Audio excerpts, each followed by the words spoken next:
I picked up this generator here. It came out of an old light tower, and it's obviously torn out of there for a reason, so I'm not sure if it works or not. And I'm going to test it here. Got my voltmeter hooked into the leads. I believe the black one is for 110 and the red's 220, or they could be just two 110s. We'll see. But I'm gonna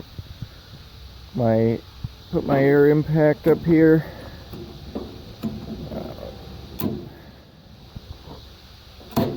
Just like that.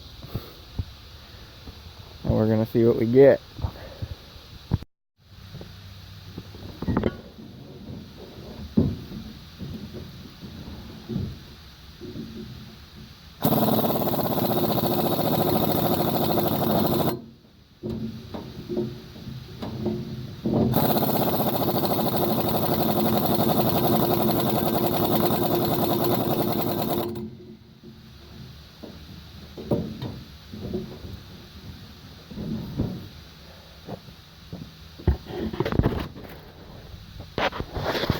Hitting absolutely nothing on the voltmeter.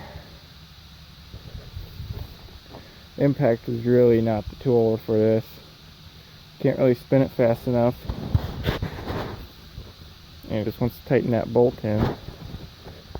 But I don't have an attachment for my drill to drive a socket, so I have to figure something else out. So far we're getting no signs of life out of this thing. There's no voltage at the output leads and no voltage at the capacitor. And so what we're going to try next is measuring the resistance on the rotor coils and the stator coils. And if those check out good, then it probably just needs some voltage to be applied to it to remagnetize. In order to spin this thing over, I took apart an old ratchet and welded that end onto a thing I can put in the drill so I can drive a socket with my drill. The next thing I'm going to do is check the resistance of the coils on the rotor. And this is a brushless generator, so we have a contact right there and one on the other side, and what we do is just check the resistance between those, and that'll tell us if the rotor's good.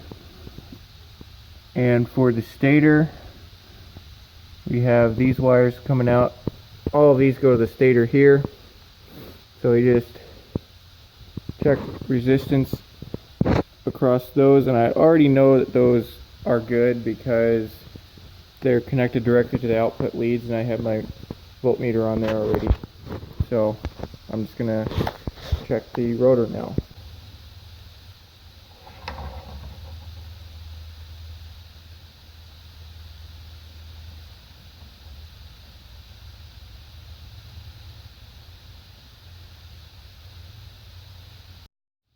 So around 1.8 to 2 ohms on the rotor, which is good.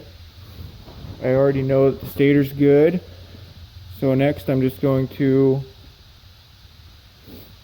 put the drill on it and run it and hook the voltmeter up and then apply 12 volts to it to try to get that magnetic field back, and we'll see what that does. Yeah, my 12 volt power source. This is probably not the best source to use on this, because if you're running it and you connect that lead for too long on there, you're going to send 120 or 230 volts into that thing, and that's not going to be good for the circuitry of that. So what I'm going to try first is just applying 12 volts here while it's not running, and then run it with disconnected and see if I get anything on the meter.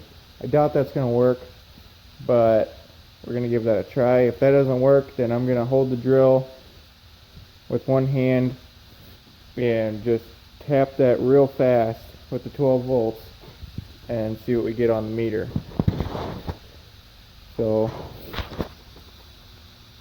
first try, take our 12 volts and get some sparking and some noises over here, so it's doing something. Alright, we got our voltmeter hooked in right there. Let's see what happens.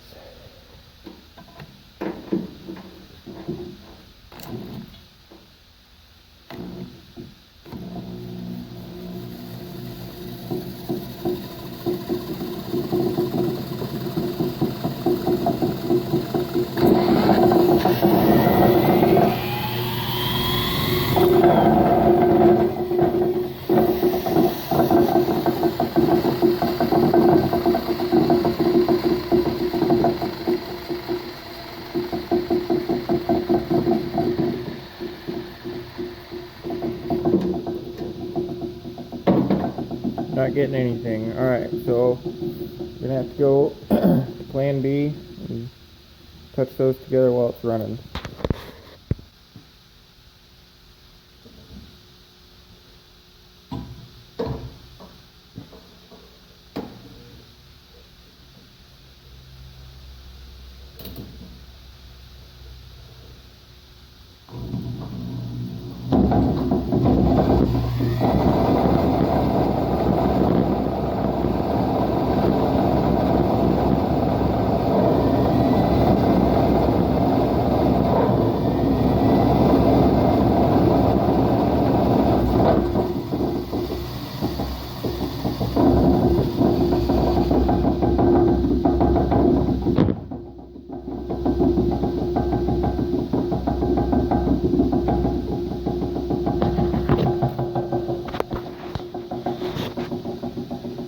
So that was a big no-go.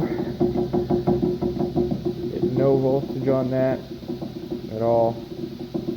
It does spark and it does pull down the drill when I touch that to it, but not getting any output. Make sure real quick that we didn't burn anything up. Switch our meter back over to ohms, and we're still getting a good reading on the stator, so we're good to go. So it is possible that the capacitor is bad, as well as the magnetic field being non-existent. Now that we've flashed it, I'm going to try and test the capacitor, or test that we're getting voltage to the capacitor while it's running. If we get voltage to the capacitor, then the capacitor's bad. We'll have to replace that, but if we get voltage there, then we know the rest of the generator's good. Okay, I've got my multimeter connected to the leads of the capacitor, and I'm just gonna apply some power to it through the drill, see what we get.